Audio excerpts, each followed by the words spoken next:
myself have no problem with a farmer putting up a small solar grid on their property to power their farm operations. I don't have a problem with that. What I have a problem with is the massive solar farms, 600 to 900 acres. To me, that's not ag-related. You know, if my neighborhood down the highway, Calderwoods, if they want to put up a solar grid to power their hog confinement buildings, fine. I have no problem with that. That's probably the way of the future. But I cannot see 600 to 900 acres of black solar panels surrounding my acreage. I mean, it would be a travesty. It really would. It would be a travesty for the families that live in that neighborhood. Property values would go down. Nobody would want to live there. And I get it. Farmers do have the right to do what they want to do with their property. I mean, we fought this fight 15 years ago with hog confinement buildings. So I'm pretty well versed with how this works.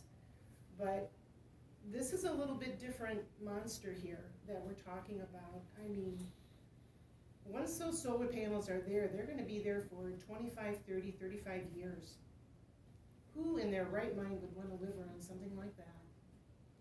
I'll tell you, Terry Gutierrez not going to live by it. He's out in western Iowa. He's a happy camper.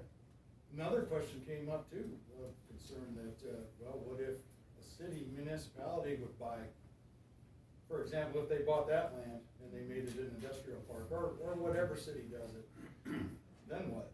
You would probably have the same fight with the people that live in that area. I mean, you say farmers have rights. Yes, they do have rights. But the neighbors around the farmers have rights too.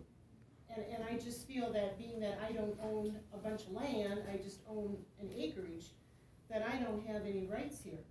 Well, I do, because I pay taxes. I just wrote a big whopping check to this county. So, yes, we do have a stake in this. You understand the questions that come up though, like, Oh, I do. what if, you know, and it's like, well, yeah, how does it affect the people? I think the question needs to be asked, what is for the betterment of Tama County? To me, there's gotta be a happy medium here. There's gotta be size and scope put in this ordinance.